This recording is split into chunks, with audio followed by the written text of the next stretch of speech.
terakhir kemarin kita belajar topsis ya. Sebelum UTS kita udah belajar WP, kita belajar AHP sama SAW ya. Nah, hari ini kita akan belajar mengenai elektre. Elektre ini adalah Elimination and Choice Expressing Reality, panjangannya. Ya. Sebenarnya sih ada bahasa elektre, bahasa apa ya? Bahasa Inggrisnya kepanjangannya ini, tapi ada kepanjangan yang lain. Nah, oke. Jadi elektre ini adalah termasuk ke dalam salah satu metode MADM juga, tekniknya MADM, diperkenalkan dan dikembangkan pertama kali oleh Profesor Geroy. Ya, terus konsepnya itu masih sama seperti metode yang lainnya, yaitu untuk memilih alternatif yang mana yang terbaik gitu ya, memilih alternatif terbaik dan juga berdasarkan beberapa kriteria yang sudah kita tentukan ya. Jadi sama akan ada alternatif dan ada kriteria-kriteria. Nah, di dalam prosesnya sendiri itu nanti kita perlu mencari nilai concordance sama nilai discordance. Ya, kemudian kita akan bandingkan kedua nilai ini, concordance dan discordance-nya. Nah, lalu itu nanti akan menjadikan, kemudian nanti baru akan terpilih yang mana yang paling banyak muncul, yaitu yang akan menjadi pilihan terbaiknya, gitu ya. Nah, kalau elektre ini sendiri dia lebih tepat, gitu ya, lebih bagus kalau digunakan dalam studi kasusnya yang ada banyak alternatif, tapi kriteria yang diberikan itu cuma sedikit. Jadi misalnya alternatifnya itu ada 10 ya, atau mungkin bahkan lebih dari 10. Alternatifnya banyak banget, tapi atau cuma 5 gitu. Nah, akan lebih tepat kalau misalnya ada kasus yang seperti itu. Ya, kalau ada kasus yang seperti itu akan lebih tepat kalau kita menggunakan metode elektre. Gitu ya. Sampai sini suara saya jelas nggak atau putus-putus? Lang-lang. Jelas, Bu. Jelas, Bu. Oke, Bu. Oke, siap. Nah, ini adalah prosedurnya, langkah-langkahnya untuk mengerjakan studi kasus dengan menggunakan elektre. Yang pertama ini sebenarnya juga sama dengan metode yang lainnya, yaitu kan kita punya tabel tuh ya. Yang pertama kali kan kita pasti punya tabel alternatif dan decision, gitu ya. Jadi alternatifnya di sebelah kiri, decisionnya yang di kolomnya, gitu. Nah, setelah kita punya tabel alternatif itu, sudah ada isinya masing-masing untuk setiap kriterianya, kita normalisasi tabelnya. Nah, jadi kita normalisasi dulu tuh tabelnya dengan menggunakan rumus ini, R. Ya, ini kita normalisasi. Jadi rumus R-nya itu adalah X dibagi dengan akar kuadrat dari hasil penjumlahan pangkat 2-nya dari satu kolom. Gitu. Jadi isi dari satu kolom itu dikuadratin dulu semua, dijumlahkan, kemudian diakar, ya, di akar kuadrat. Nah, itu akan jadi pembaginya. X-nya itu sendiri adalah nilai yang di dalam selnya. Ya, itu normalisasinya seperti itu. Nah, nanti setelah dapat nilainya semua, kita bikin lagi satu tabel yang isinya yang sudah ternormalisasi. Itu tahap pertama tadi ya, menormalisasi tabel decision-nya. Terus tahap yang kedua atau langkah yang kedua, kita akan menormalisasi dengan mengalihkan weight-nya. Gitu. Jadi tabel yang di sini ya, yang sudah dinormalisasikan ini, nanti kita kalikan dengan weight-nya. Gitu, ya. Jadi di soal itu pasti setiap kriteria kan butuh weight, ya, ada weight-nya. Jadi misalnya kriteria yang pertama weight-nya 25%. Terus kriteria kedua weight-nya 15%, kriteria ketiga 30%, kriteria keempat 50%, gitu ya. Nah, itu nanti weight-nya itu akan menjadi pengali di langkah yang kedua. Jadi tabel normalisasinya, terus kita kalikan dengan weight-nya, ya, untuk setiap kriteria. Itu langkah kedua. Lalu di langkah yang ketiga, nah ini baru kita nentuin concordance dengan discordance. Jadi akan ada dua tabel nanti. Yang pertama itu tabel yang isinya concordance, yang kedua tabel yang isinya discordance. Ya, tabel concordance dan tabel discordance. Itu rumusnya adalah kita nanti akan melihat nilai dari setiap sel. Ya, sel ketemu sel kita lihat nilainya mana yang lebih besar atau sama dengan. Nah, yang diisi di sel tersebut adalah nilai J-nya. Ya, nanti kita lihat di ini apa namanya contoh soalnya biar lebih jelas. Terus kalau yang tabel discordance itu isinya adalah sebenarnya complements-nya dari si concordance. Nah, setelah itu tahap yang keempat yaitu kita menghitung concordance dan discordance-nya. Kita menghitung tabel concordance dan discordance-nya. Ya, nanti akan ada jadi tabel concordance, tabel C dan tabel D. Itu kita hitung. Kita akan mencari nilai maksimumnya dari setiap weight. Terus discordance juga gitu, kita akan mencari nilai maksimumnya. Terus di tabel yang kelima, nanti setelah dapat tabel C dan D ini, kita harus hitung C bar-nya, ya. C bar kita hitung dengan cara menjumlahkan total semua kolomnya, value yang ada di dalam kolom itu kita sum, ya, terus dibagi dengan jumlah sel yang terisi. Ya, jadi itu untuk menghitung C bar. D bar juga nanti kita harus hitung, sama tadi rumusnya. Jadi semua value yang ada di dalam kolom D, ya, kolom yang ada di dalam tabel discordance itu kita jumlahkan value-nya semua, kemudian kita bagi dengan jumlah sel yang terisi. Nah, itu D bar. Ya, setelah itu kita lakukan perbandingan, ya, value C-nya kita bandingkan dengan value C bar-nya yang tadi kita hitung. Begitu juga dengan yang D. Ya, kita hitung, kita bandingkan D-nya, kita bandingkan dengan D bar, yang mana yang lebih besar. Kalau yang itu yang lebih besar, ya berarti yang ditulis angkanya adalah yang lebih besar. Ya. Setelah itu, di langkah ke-6, kita bikin tabel agregasi dari concordance dan discordance yang paling dominan. Ya, setelah ada tabel agregasi, nanti baru kita tentuin. Jadi di step ke-7 itu menentukan yang mana yang muncul paling banyak.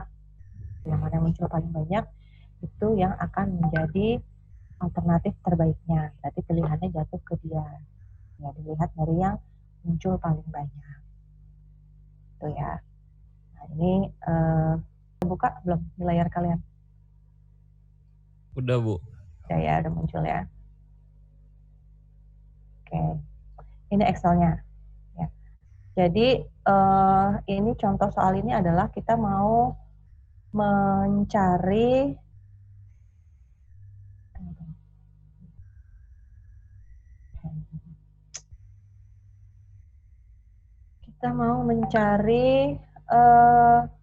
jadi ini adalah pemilihan untuk kampus ambasador. Ya. Masih kelihatan nggak Excel-nya? Masih, Bu. Ya, oke. Baru kayaknya di sana. Ya, jadi kita akan mencari ini pemilihan untuk kampus ambasador. Kita punya 4 orang alternatif ya untuk menjadi kampus ambasadornya. Ada 4 orang, di mana ini dia alternatifnya. A1-nya Sari, A2-nya Sinta, A3-nya Safar, A4-nya Muhammad Haris. Ya. Lalu kriterianya itu juga ada 4, C1 sampai C4, C1-nya tinggi badan, C2-nya IP, C3-nya wawasan, C4-nya public speaking. Gitu. Ya, jadi kita punya matriks 4x4 nih, 4 alternatif dan 4 kriteria. Ini dia matriksnya, matriks awal, ya. Ini A1 sampai A4, ini C1 sampai C4. Nah, ini poinnya udah diisi, udah diisi. Jadi misalnya si Sari, ya, tinggi badannya, dilihat dari tinggi badannya dia dapat angka 8. Oh, berarti dia tinggi nih. Sedangkan kalau si Sinta, tinggi badannya cuma dapat angka 5. Mungkin tingginya biasa aja, ya. Terus Safar juga dapat angka 5. Muhammad Haris juga dapat angka 5 untuk tinggi badan. Terus misalnya untuk IP nih, untuk C2. Ya. Si Sari dia dapat poinnya 5. Kalau Sinta dapat poin 4, Safar dapat poin 4, dan Safar dapat poin 4, terus Muhammad Haris dapat poin 5. Nah, berarti ini yang 5 ini berarti yang lebih bagus ya. Jadi seterusnya. Ya, C3 itu wawasan, C4 itu public speaking. Ya, kita lihat ini. Terus ada bobotnya, ya, ini bobotnya udah dikasih. Untuk C1 bobotnya 3, C2 bobotnya 4, C3 4, C4-nya bobotnya 5. Gitu ya, ini bobotnya 3, 4, 4, 5. Ya, sesuai dengan kolom. Nah, itu tadi langkah yang pertama adalah kita lakukan normalisasi ya terhadap tabel ini, tabel yang awal. Tuh, kita lakukan normalisasi, ini hasilnya seperti ini. Ini ya. Jadi menghitungnya adalah nih. Ya, pembaginya itu adalah akar pangkat atau square root dari hasil penjumlahan setiap kolom ini dikuadratin nih. Gitu. Jadi 8 kuadrat ditambah 5 kuadrat ditambah 5 kuadrat ditambah 5 kuadrat. Terus di akar. Ya, itu pembaginya. Terus untuk nilainya berarti 8 dibagi tadi itu semua. Gitu ya. Nah, ini yang bawahnya sama rumusnya nih. Dapat angkanya semua.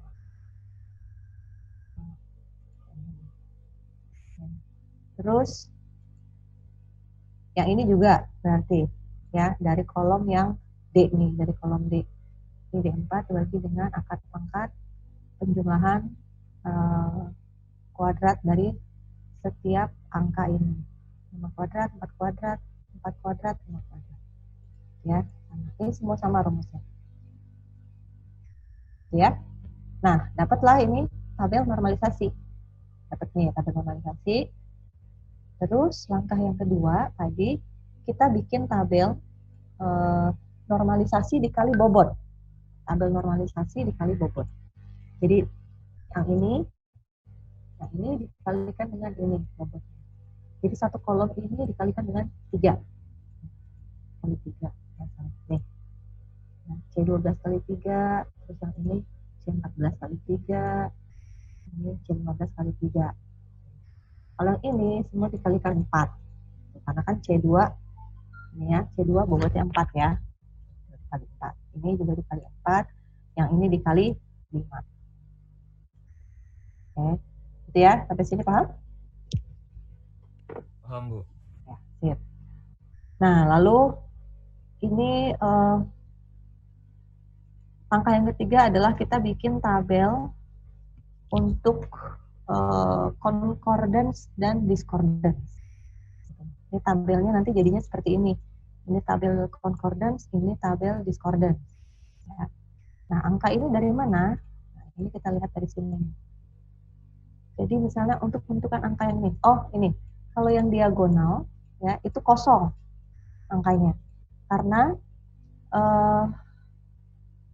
ini kalau misalnya ditambah ini kan, kalau ini kan berarti alternatif ya. Saya ganti aja deh, nggak bingung. Ini alternatifnya nih. Nah, alternatifnya.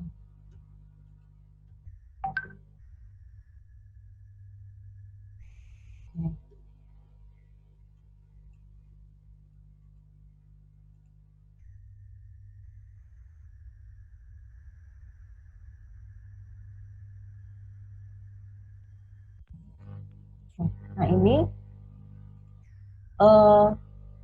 baris A1 dengan kolom A1 kan pasti hasilnya 0 ya, gitu kan. Kalau yang ini baris A2 dengan kolom A2. Jadi ini alternatifnya sebenarnya yang di sini juga alternatifnya nih. Gitu. Jadi kalau kita mau bikin tabel concordance dan discordance, kalau mau lebih detail, ini kan ditaruh alternatifnya, di sini juga ditaruh alternatifnya. Jadi ini juga A1 sampai A4.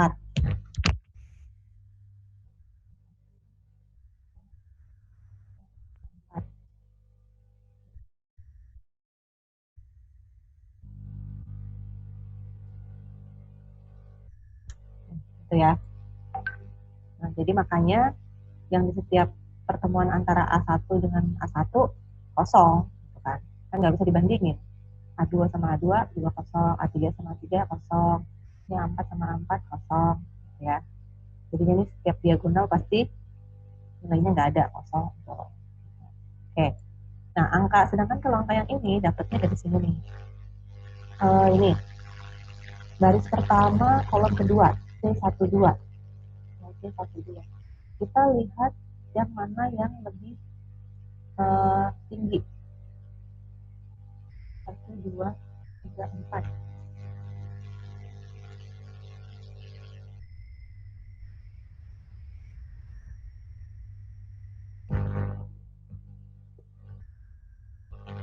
Angka 16 ini diambil dari penjumlahan 3 tambah 4 tambah 4 tambah 15. Kita lihat jelas ya. 3 tambah 4 tambah 4 tambah 15. Hasilnya 16 ya.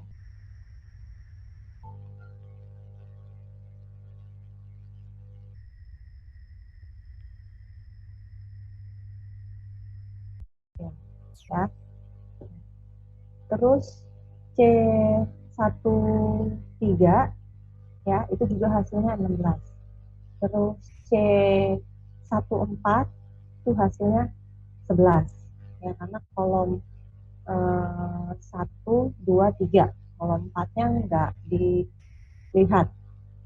Ya. Nah, begitu seterusnya. Ya, jadi ini kolom C21, ini C23, ini C24. Yang ini juga ya. Kalau ini discordance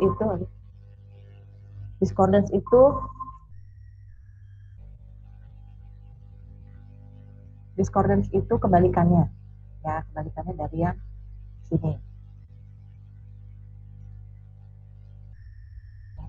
Nah, terus sudah dapat tabel ini, ya. Terus kita ini ya, kita jumlahin value yang ada di kolom ini, kita jumlahin semua nih, hasilnya kan ini yang ada angkanya kita jumlahin 12 tambah 12 tambah 16 tambah 16, pokoknya ada angkanya nih, semua kita jumlahkan, hasilnya segini, terus dibagi 12. 12 ini adalah kita hitung sel yang ada isinya 2, 3, 4, 5, 6, 7, 8, 9, 10, 11, 12. Jadi baginya 12. Nah, ini jadi C bar.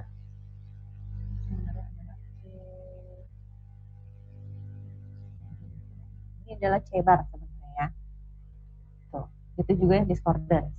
Kita cari D barnya. Ya, nah lalu kita bandingkan. Jadi rumus tadi kan kita ada bandingin tuh C dibandingkan dengan C barnya. Ya, nilai C-nya dibandingkan dengan C barnya. 16 ya. Ini nilai C-nya 16 dibanding 13,4, besaran yang 16. Jadi makanya di sini taruhnya 1. Terus ini juga 16 dibandingkan dengan ini. Yang lebih besar berarti ditaruh angka 1. Kalau dia lebih kecil, berarti ditaruhnya angkanya 0. Ini 11 dibanding 13 kan berarti ini lebih kecil. Makanya di sini ditaruhnya, sorry, nih, sini 0 ya. Terus ini juga 12 ketemu 13. Kecilan 12 ini 0. Kalau dia lebih besar, ya kalau angka di dalam sininya itu lebih besar daripada C bar, itu hasilnya 1. Ya. Terus kalau yang ini sudah tentu kebalikannya nih. Pada list coordinate yang ini kebalikannya dari yang sini. Jadi kalau sini 1, sini 0. Nah, setelah itu ya, ini kita taruh sini. Terus kita bikin agregat matriks. Nah, kita bikin agregat matriks. Kita lihat dari sini. Jadi kalau di sel yang sama ya. Jadi sel ini berarti ketemu sama sel ini. Sel ini ketemu sama sel ini. Ya. Kalau sel ini sama sel ini 1 ketemu 0, itu hasilnya 0.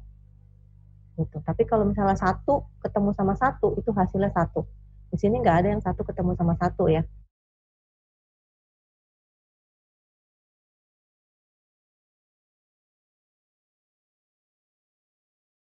Jadi yang mana yang dapatnya 1 lebih banyak. Karena kalau di kasus yang ini, si matriks agregatnya ini kan hasilnya 0 semua nih. Kita nggak bisa lihat satunya ada di mana. Nah, kita naik.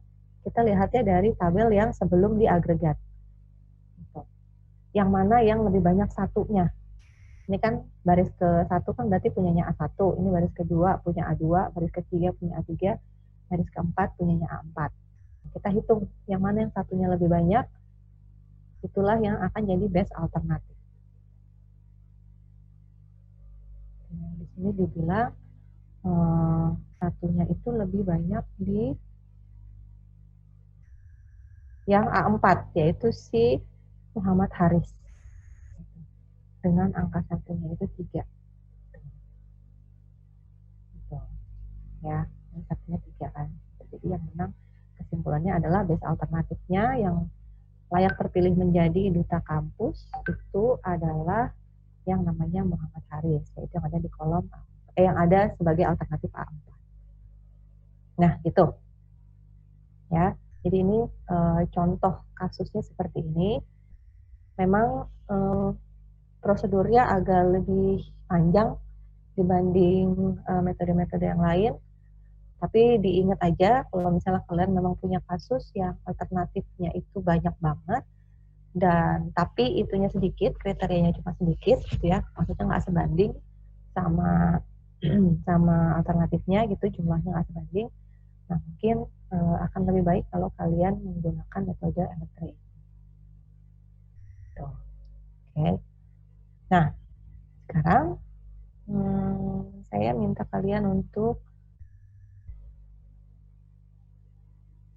banyak, tapi kriterianya sedikit. Misalnya alternatifnya jumlahnya 6, tapi kriterianya cuma 3. Nah, mungkin itu bisa kalian selesaiin pakai Electrate. Gitu ya. Bebas mau kalian cari studi kasusnya, kalian browsing atau kalian bikin sendiri, kalian kira-kira sendiri, misalnya pemilihan ketua RT gitu ya, atau pemilihan apa gitu. Nah, boleh tuh kalian tentuin ke alternatif sih bisa aja ya siapapun gitu. Cuma kalau paling yang harus dipikirkan adalah kriterianya. Misalnya kalau pemilihan ketua RT mungkin kriterianya dari pertama umur misalnya, terus yang kedua pengalaman, gitu. Terus yang ketiga apa gitu. Ya, tapi nggak harus itu ya. Jadi kalian boleh cari studi kasus sendiri. Silahkan. Saya akan bagi lagi kalian ke dalam kelompok biar lebih enak ininya membahasnya. Nanti saya akan masuk ke setiap kelompok supaya kalau misalnya kalian ada pertanyaan lebih detail, saya bisa jelasinnya juga lebih detail. Ya, ini saya bagi dulu dalam kelompok. Berapa orang kalian? Berlima ya? Satu kelompok berapa orang? Kelompok yang biasanya aja? 4, Bu. 4 ya?